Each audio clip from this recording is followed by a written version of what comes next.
Okay, we're just confirming parts here that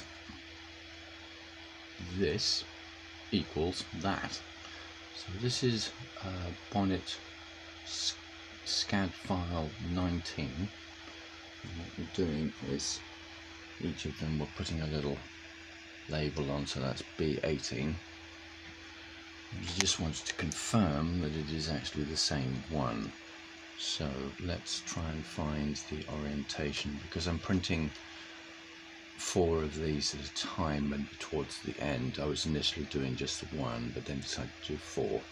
Of course then you have to individually label them, because you're not taking them downstairs to the printer one at a time, so you don't know which what they are. So that looks, there's only one of these for the outer diameter pipes, and that's that one there.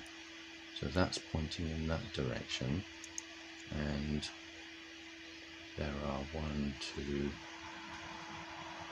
3, those over there, and that one's there, and oh wait, there's another one of these here. Let me just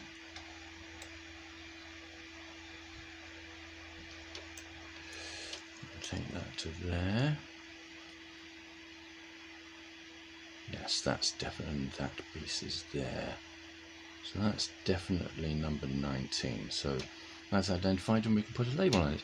But you can open up the individual OpenSCAD files to be able to do the test, to follow this process. It's just made a little awkward from the fact that the laptop's upstairs and the assembly is downstairs, but that's okay. Alright, cool.